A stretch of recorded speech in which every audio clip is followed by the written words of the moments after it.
The fluorescent lights hummed above David Martinez as he sat in the sterile hospital waiting room, his hands trembling slightly as they gripped a paper coffee cup that had long gone cold. His wife Sarah sat beside him, her eyes red and swollen from crying. Neither of them spoke. What was there to say? Their world had collapsed 3 hours ago when Dr. Patterson had called them into her office. Their son, 8-year-old Jacob, had been sick for weeks. At first, they thought it was just the flu. Kids get sick all the time, they told themselves. But when the fever wouldn't break and Jacob started complaining about pain in his bones, they knew something was terribly wrong. The tests came back yesterday. Today, they got the results. Acute lymphoblastic leukemia. Aggressive. Advanced. Dr. Patterson had been gentle but direct. Jacob needed to start chemotherapy immediately. Even then, his chances were uncertain. The cancer had spread faster than anyone had anticipated. David remembered the way Jacob had looked at him this morning before they left for the hospital, his small face pale and tired, asking if everything was going to be okay. David had promised him it would be. He had lied to his own son. Now Jacob was being admitted to the pediatric oncology ward, a place David never imagined his family would end up. Down the hallway, he could hear other children playing in the common area, their laughter echoing off the walls. It seemed impossible that joy could exist in a place filled with so much suffering, yet there it was, stubborn and persistent. Sarah finally broke the silence. I keep thinking about his birthday party, she whispered. Remember how he ran around the backyard with all his friends? That was only 2 months ago. He was so healthy. So full of life. How did we not know? David reached for her hand. The doctor said it can happen fast. We couldn't have known. But the guilt gnawed at him anyway. He was Jacob's father. He was supposed to protect him from everything. And now his son was fighting for his life against an enemy they couldn't see, couldn't reason with, couldn't negotiate with. All they could do was watch and hope that modern medicine would be enough. A nurse appeared in the doorway. Mr. and Mrs. Martinez? Jacob is settled in his room now. You can come see him. They followed her down a long corridor decorated with cheerful murals of cartoon animals and superheroes. Someone had tried to make this place feel less frightening for children, but the medical equipment visible through every doorway told the real story. This was a battlefield, and the soldiers here were impossibly small. Jacob's room was at the end of the hall. When they entered, he was sitting up in bed, and 4 already connected to his thin arm. He looked so tiny in the hospital bed, drowning in a gown that was several sizes too big. But he smiled when he saw them, that same brave smile that had gotten him through every scraped knee and every nightmare. Hi, Mom. Hi, Dad, he said. The nurse says I get to pick what I want for dinner. They have pizza. David felt his throat tighten. Here was his son, facing the fight of his life, and he was excited about hospital pizza. Children had a remarkable ability to find light in the darkest places, and Jacob was no exception. That sounds great, buddy, David managed to say, sitting on the edge of the bed. You can have whatever you want. Dr. Patterson entered the room carrying a tablet. Jacob, I need to talk to your parents for just a minute about your treatment plan. Is that okay? Jacob nodded, already distracted by the television mounted on the wall. In the hallway, Dr. Patterson pulled up charts and graphs on her tablet. We're starting an aggressive protocol tonight, she explained. The first round of chemotherapy will last 5 days. We'll monitor him constantly. I won't lie to you, it's going to be hard on him. The side effects can be severe. Nausea, fatigue, hair loss, increased risk of infection. But we need to hit this cancer hard and fast. David listened to the clinical details, the percentages and protocols, the risks and potential complications. It all felt surreal, like he was watching a medical drama on television rather than living through a nightmare. This wasn't supposed to happen to them. They were a normal family from a normal neighborhood. Jacob played Little League. He got good grades. He loved video games and had just learned to ride his bike without training wheels. And now he might die. That night, David stayed at the hospital while Sarah went home to pack bags for what would become an extended stay. He sat beside Jacob's bed, watching his son sleep, listening to the steady beep of monitors that tracked every heartbeat, every breath. Somewhere down the hall, a child cried out. A moment later, footsteps rushed past the door. David closed his eyes and prayed to a God he wasn't sure he believed in anymore. He prayed for a miracle, for strength, for hope. He prayed that when Jacob woke up, there would still be a future waiting for him. The first week of chemotherapy was brutal beyond anything David could have imagined. He had read about the side effects, listened to the doctors explain what to expect, but nothing prepared him for the reality of watching his son suffer. Jacob's small body, once filled with boundless energy, became a battlefield where medicine and disease waged war. By day 3, Jacob couldn't keep anything down. The anti-nausea medications helped, but only slightly. David held a basin while his son retched, feeling utterly helpless. Sarah would take over when David needed to step outside, where he would lean against the wall and fight back tears. Other parents would pass by, their faces carrying the same exhausted grief. They would exchange knowing glances but rarely spoke. What was there to say? They were all fighting the same invisible enemy. The nursing staff became like family. Maria, a veteran oncology nurse with kind eyes and steady hands, seemed to know exactly when Jacob needed comfort and when he needed space. She taught David how to help with the medications, how to recognize the signs of infection, how to advocate for his son when the pain became too much. "You're doing great," Maria told David one evening as she checked Jacob's vitals. "I know it doesn't feel like it, but you are. Jacob needs you to be strong, and you are." David wanted to believe her, but strength felt like a luxury he couldn't afford. Every morning he woke up in the uncomfortable chair beside Jacob's bed, his back aching and his heart heavy, wondering if today would be the day they got good news. Or bad news. Or any news at all. The hardest part was watching Jacob's friends drift away. At first, his classmates sent cards and videos. His little league team dedicated their first game to him. But as weeks turned into months, the visits became less frequent. Life went on for everyone else while Jacob's world shrank to the four walls of his hospital room. One afternoon, Jacob asked the question David had been dreading. "Dad, am I going to die?" David's first instinct was to lie, to offer false comfort, to tell Jacob that everything would definitely be okay. But he looked into his son's eyes and saw someone who deserved the truth, or at least as much truth as an 8-year-old could handle. "I don't know, buddy," David said quietly. "The doctors are doing everything they can. We're all fighting this together. But I promise you, no matter what happens, your mom and I will be right here with you. Always." Jacob nodded slowly, processing this information with a maturity that broke David's heart. No child should have to think about their own mortality. No child should have to be this brave. The second round of chemotherapy started 4 weeks after the first. The cancer had shrunk, but not enough. Dr. Patterson adjusted the protocol, adding new drugs with longer lists of side effects. Jacob's hair had already fallen out, a loss he had handled with surprising grace. "I look like a superhero," he had joked, though David saw the way his son avoided looking in mirrors. Sarah threw herself into research, spending hours online reading about clinical trials, experimental treatments, and success stories. She joined support groups and message boards, connecting with other parents who were fighting the same battle. Some offered hope. Others offered warnings. All of them understood the unique hell of watching your child fight for their life. "There's a trial at Johns Hopkins," Sarah said one night, showing David an article on her laptop. "They're using a new immunotherapy approach. The results have been promising." David read through the information, trying to make sense of the medical jargon. "We should ask Dr. Patterson about it." But Dr. Patterson was cautious. "The trial is very selective," she explained. "And Jacob would need to meet specific criteria. Let's see how he responds to this current treatment first. We have options. We're not out of options." Not yet, David thought, but didn't say aloud. The hospital became their new normal. David learned the rhythms of the ward, knew which nurses worked which shifts, recognized the other families by sight if not by name. There was the couple whose teenage daughter had relapsed for the 3rd time. The single father whose son was recovering from a bone marrow transplant. The young mother who rarely left her toddler's bedside, her face a mask of exhausted determination. They were all members of a club nobody wanted to join, bound together by hope and fear in equal measure. Sometimes they would gather in the family lounge, sharing coffee and stories, finding comfort in the company of people who truly understood. Nobody offered empty platitudes here. They all knew better. Jacob's 9th birthday came and went with a small celebration in his hospital room. The nurses brought cupcakes and sang. Sarah had decorated the room with his favorite superhero posters. His grandmother came and brought presents. Jacob smiled and thanked everyone, but David could see the exhaustion in his eyes.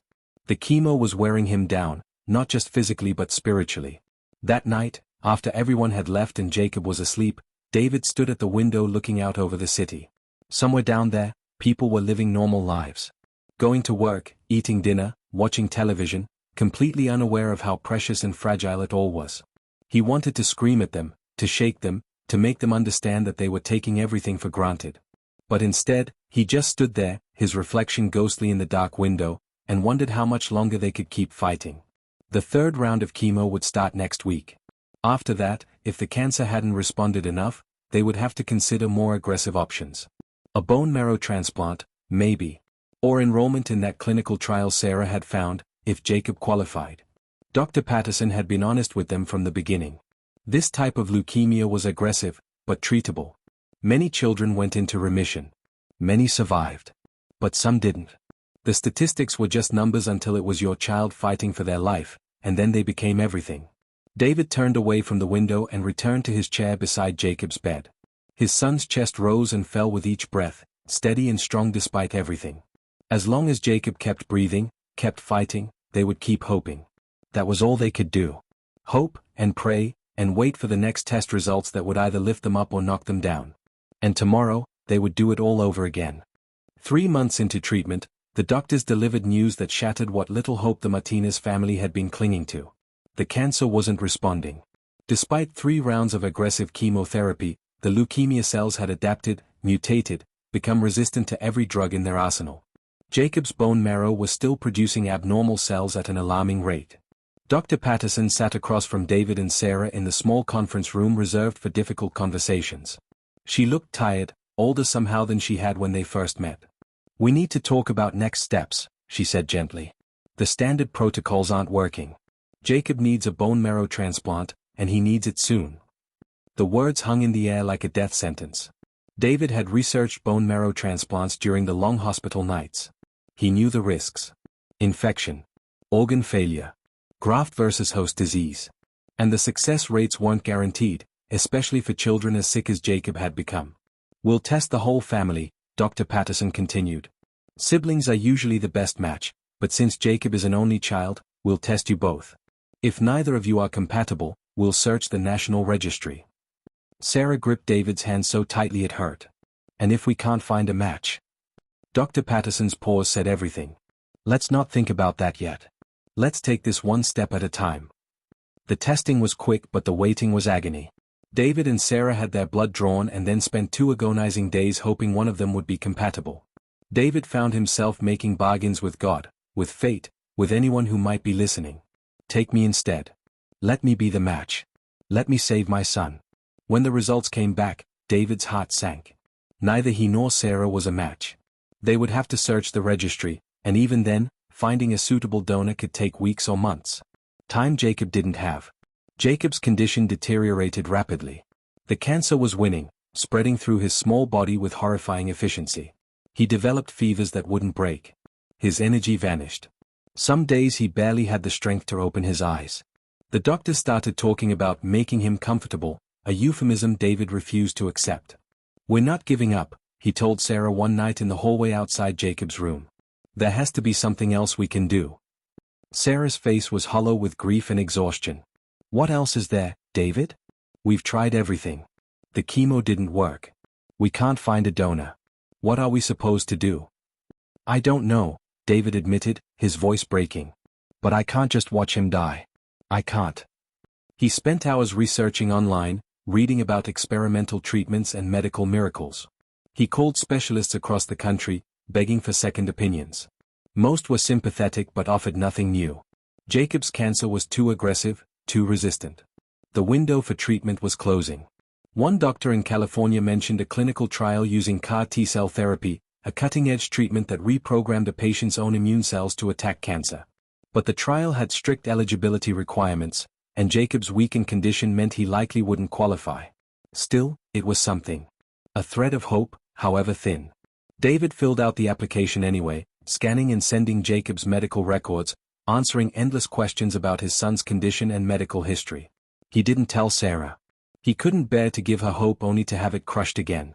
Meanwhile, Jacob continued to fade. The vibrant, energetic boy who had run through their backyard just months ago was now a pale shadow, his body ravaged by disease and treatment. He slept most of the day, barely eating, speaking in weak whispers when he had the energy to talk at all. David read to him from his favorite books, told him stories about the adventures they would have when he got better, promised him a future that felt increasingly like a lie. Jacob would smile weakly and close his eyes, too tired to respond but finding comfort in his father's voice. One evening, as David sat beside Jacob's bed, his son opened his eyes and looked at him with heartbreaking clarity. "Dad," he whispered. "It's okay if I can't fight anymore. I'm really tired." The words hit David like a physical blow. "No," he said firmly, taking Jacob's hand. "Don't talk like that. You're strong. You're going to beat this." But even as he said it, David wondered if he was being cruel. Was he forcing his son to keep suffering just because he couldn't accept the inevitable? Was his own fear and grief blinding him to what was best for Jacob? That night, David broke down in the hospital chapel, a small room with uncomfortable pews and artificial flowers. He sobbed uncontrollably, all the grief and fear and rage pouring out of him in great heaving gasps. A hospital chaplain sat quietly nearby, offering presence rather than platitudes, understanding that sometimes there were no words that could help. "I'm losing him," David finally managed to say. "I'm losing my son and there's nothing I can do." The chaplain was silent for a long moment before speaking. "You're still here," she said gently.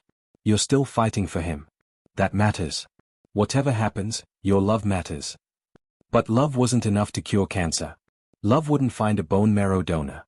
Love couldn't reprogram resistant leukemia cells. Love was all David had left to give, and it wasn't enough to save his son.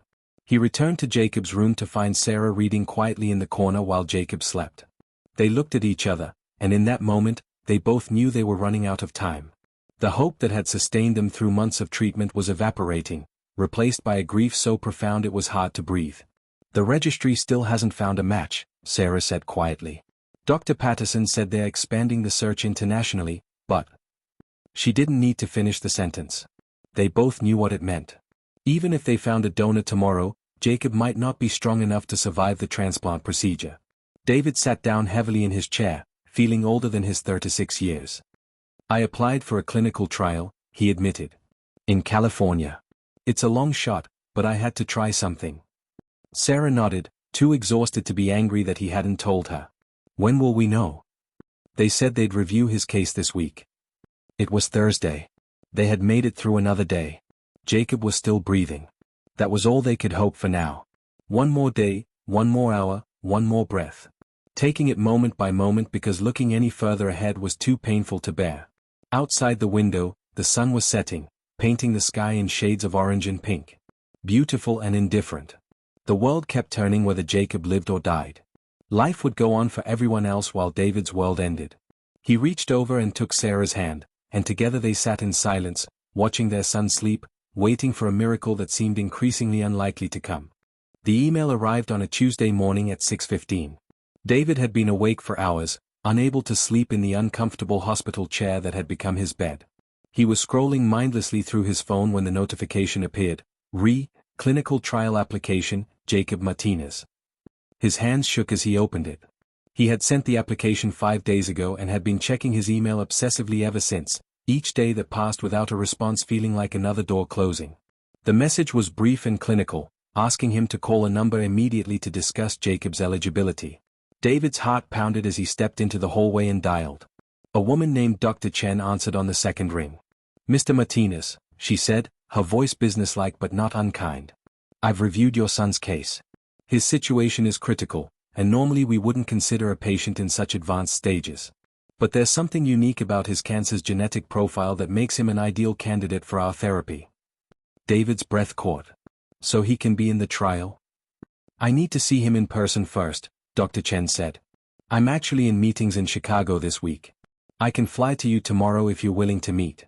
But I need to be clear about something, Mr. Martinez. This treatment is experimental. We've had remarkable success with some patients, but we've also had failures. And given Jacob's weakened state, the procedure itself carries significant risks." "When can you be here?" David asked. Dr. Chen arrived the next afternoon. She was younger than David expected, perhaps in her early 40s, with sharp eyes that seemed to take in everything at once. She spent 2 hours examining Jacob, reviewing his medical records, consulting with Dr. Patterson. Jacob was barely conscious during the examination, his body too weak to do much more than answer basic questions. Finally, Dr. Chen sat down with David and Sarah in the conference room. "Here's what CAR T-cell therapy involves," she explained. "We extract T-cells from Jacob's blood and genetically modify them to recognize and attack his cancer cells. Then we infuse these modified cells back into his body. Essentially, we're training his own immune system to fight the disease. And it works? Sarah asked, her voice desperate. For some patients, yes.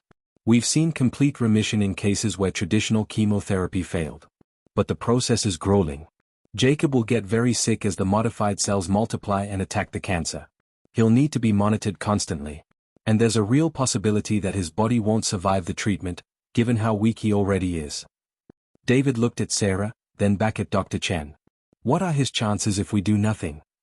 Dr. Chen's expression was grave. Days. Maybe a week or two. The cancer is progressing too rapidly. And with the treatment? Honestly? I'd say 50-50. Maybe less given his current condition. But it's his only real chance. David and Sarah excused themselves and stepped into the hallway. Other parents walked by, some pushing 4 poles, others carrying sick children. Everyone here was fighting their own battle, making their own impossible choices. I don't know if I can watch him go through more pain, Sarah whispered. What if we're just prolonging his suffering? But what if it works? David countered. What if this is the miracle we've been praying for? They stood in silence for a long moment before Sarah nodded. Okay, she said. We try. The next 72 hours were a blur of preparations. Jacob's T-cells were extracted and sent to the California lab where they would be modified. The process would take 2 weeks. In the meantime, Jacob received intensive supportive care to keep him alive long enough for the treatment. Those 2 weeks were the longest of David's life. Jacob slipped in and out of consciousness. His vital signs became increasingly unstable. Twice, alarms went off in the middle of the night and nurses rushed in, administering emergency medications to stabilize him. Each time, David was certain they had run out of time. But Jacob held on. Barely. Impossibly. As if some stubborn part of him refused to give up despite what his body was enduring. Finally, the modified cells arrived. Dr. Chen flew in to personally oversee the infusion, which would take place over 3 days. She explained that the real danger would come in the week following treatment, when the modified T-cells multiplied and began attacking the cancer throughout Jacob's body. The immune response can be severe, she warned. High fevers, organ stress, cytokine release syndrome. We'll have medications to manage the worst of it, but it's going to be rough. And there's no guarantee it will work. The first infusion went smoothly. Jacob tolerated it well, sleeping peacefully as the modified cells entered his bloodstream. David and Sarah sat on either side of his bed, each holding one of his hands, silently willing the treatment to work. By the 3rd day of infusions, Jacob developed a low-grade fever. Dr. Chen assured them this was expected, even a good sign that the cells were beginning to activate. But by day 5 post-treatment, the fever had spiked to dangerous levels. Jacob's small body burned with heat as his modified immune system went to war against the cancer. The medical team moved quickly, administering medications to control the inflammation while trying not to suppress the immune response they needed to kill the cancer. It was a delicate balance, and for 3 terrifying days, they walked a tightrope between treatment and disaster. David barely left Jacob's side. He watched his son's face contort with pain, heard him cry out in his sleep, witnessed seizures and breathing difficulties in moments when the monitors screamed warnings that made his blood run cold. Medical staff rushed in and out constantly, adjusting medications, monitoring vitals, fighting to keep Jacob alive while the treatment did its work. Sarah couldn't take it anymore and had to leave the room, sobbing in the hallway while Maria held her. I can't watch him suffer like this, she kept saying. I can't. But David stayed. He held Jacob's hand and whispered stories in his ear about all the things they would do when this was over. Baseball games and camping trips. Learning to drive. High school graduation. College. Grandchildren. A whole life stretching out ahead of them if Jacob could just hold on a little longer. On day 8, Jacob's fever finally broke. His vital signs stabilized. He opened his eyes and looked at David with recognition for the first time in days. Dad, he whispered. David's tears fell freely. I'm here, buddy. I'm right here. Dr. Chen ordered blood tests to check the cancer levels. The results would take 24 hours. Those hours stretched into an eternity. David couldn't eat, couldn't sleep, could barely breathe. Everything came down to these test results. Either the treatment had worked, or it hadn't. Either Jacob would live, or he would die. When Dr. Chen finally entered the room the next afternoon, her expression was carefully neutral. David's heart sank. This was it. The end of hope. But then Dr. Chen smiled. "The cancer is in remission," she said softly. "Complete remission. I can't detect any leukemia cells in his blood or bone marrow." David's legs gave out and he sank into the chair. Sarah screamed with joy and then started crying. Jacob looked confused, too weak to fully understand what was happening but sensing the shift in the room. "He's not out of the woods yet," Dr. Chen cautioned. "He'll need continued monitoring and supportive care. The cancer could come back. But for now, right now, he's cancer-free." Cancer-free. Two words that meant everything. 6 months after the CAR T-cell therapy, Jacob Martinez walked out of the hospital for the last time. Not in a wheelchair, not supported by nurses, but on his own 2 feet, holding his parents' hands. The automatic doors slid open and sunlight poured over them, warm and bright and full of promise. David paused on the sidewalk, struck by how different the world looked from this side of the hospital doors. For 9 months, his entire universe had been contained within those walls. Now the sky seemed impossibly vast, the sounds of traffic and birds and people absurdly loud. Normal life, in all its chaotic glory. "Can we get ice cream?" Jacob asked, his voice still a bit weak but filled with genuine enthusiasm for the first time in months. Sarah laughed, a sound David had almost forgotten. "You can have anything you want." They went to Jacob's favorite ice cream shop, a small place downtown with red and white awnings and too many flavors to count. Jacob ordered a double scoop of chocolate chip cookie dough, and David watched his son eat it with single-minded focus, chocolate smearing across his face. Such a simple thing, ice cream, but it felt like witnessing a miracle. The first weeks home were an adjustment. Jacob's body was still recovering, still rebuilding strength that had been stripped away by months of illness and treatment. He tired easily. He had to avoid crowds because his immune system was still compromised. He couldn't go back to school right away. But he was alive, and he was getting stronger every day. David returned to work but found he couldn't care about the things that had once seemed important. Conference calls and deadlines and office politics felt trivial after watching his son fight for his life. His boss noticed the change and commented on it, suggesting David might need more time off. "I'm fine," David insisted. But he wasn't fine. He was different. The experience had fundamentally altered something inside him, shifted his perspective in ways that couldn't be undone. He found himself impatient with complaints about minor inconveniences, frustrated by people who took their health and their families for granted. Sarah experienced it too. She would wake up in the middle of the night and check on Jacob, needing to see him breathing, to confirm he was still there. The trauma of those months had left scars that wouldn't heal as quickly as Jacob's physical wounds. But slowly, gradually, they began to rebuild something resembling normal life. Jacob started homebound schooling, working with a tutor who came to the house 3 times a week. He reconnected with friends, though he noticed that some of them treated him differently now, like he was fragile or strange. The experience had aged him in ways his peers couldn't understand. 3 months after leaving the hospital, Dr. Chen flew in for a follow-up examination. Jacob's scans remained clear. The modified T-cells were still in his bloodstream, still vigilant, still protecting him from the cancer that had nearly killed him. "He's doing remarkably well," Dr. Chen told David and Sarah privately. "Better than I dared hope. His body has responded to the therapy in ways we've only seen in our most successful cases." "So he's cured?" Sarah asked, afraid to believe it. Dr. Chen chose her words carefully. "We don't use the word cure in oncology. We talk about remission. But Jacob has been cancer-free for 9 months now. With each month that passes, the chances of relapse decrease. I'm cautiously optimistic."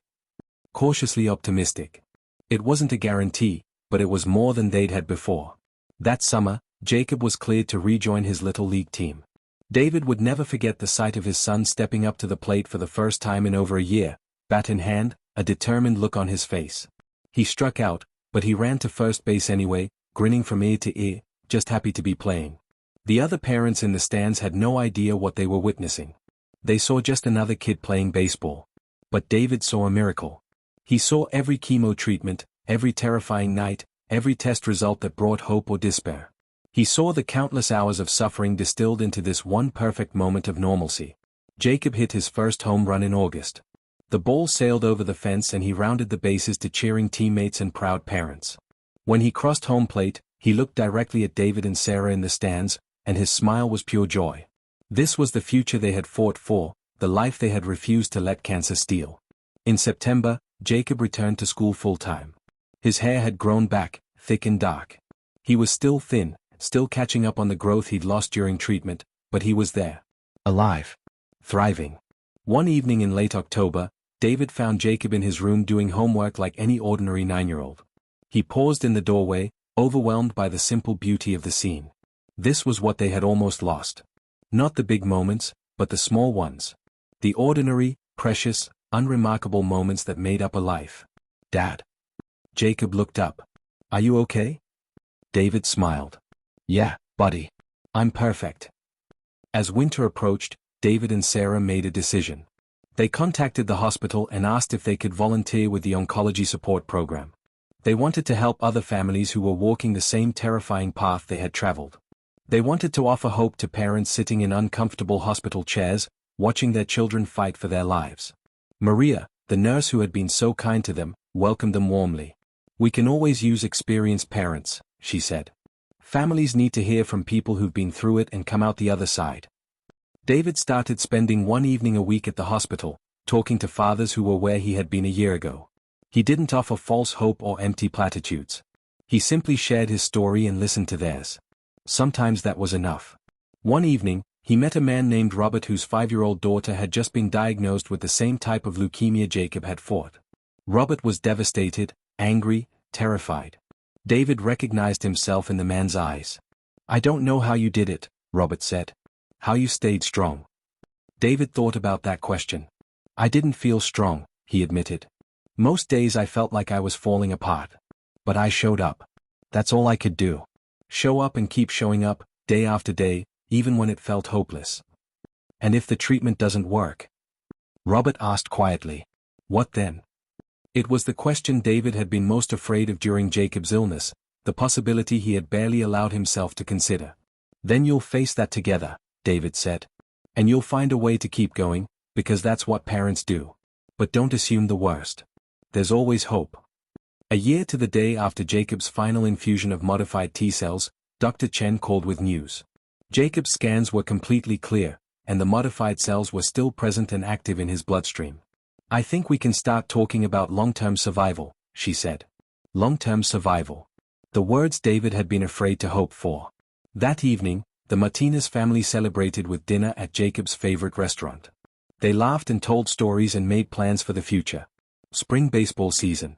A family vacation to Disney World. Middle school in a few years. All the normal, beautiful, mundane things that had almost been stolen from them. As they drove home, Jacob fell asleep in the backseat. David glanced at him in the rearview mirror, his son's face peaceful in sleep, and felt overwhelming gratitude for this second chance they'd been given. The journey had changed them all. David was more present with his family, less focused on work and achievement. Sarah volunteered with cancer support groups, helping other mothers navigate the nightmare they had survived. And Jacob, though still young, carried a wisdom beyond his years, an understanding of life's fragility that most people never gained. They had tried everything to save him. Chemotherapy that ravaged his small body. Desperate searches for bone marrow donors. Experimental treatments that could have killed him. They had exhausted every option, pushed every boundary, fought with everything they had. And then one day changed everything. One experimental treatment, one brilliant doctor, one genetic modification that taught Jacob's own body how to fight back. Science and medicine and sheer stubborn hope had given them a miracle. Not everyone got their miracle. David knew that. He saw it in the hospital every week, met families whose stories didn't have happy endings. He carried that knowledge with him like a weight, grateful beyond measure for Jacob's survival while grieving for those who weren't as fortunate. But tonight, driving through the quiet streets with his sleeping son in the backseat and his wife's hand in his, David allowed himself to simply feel joy. Pure, uncomplicated, overwhelming joy that his son was alive and healthy and would get to grow up. They had faced the worst thing imaginable and survived. Jacob was cancer-free. Their family was whole. The future that had almost been stolen from them was theirs again, full of possibility and promise. Tomorrow would bring its own challenges and uncertainties.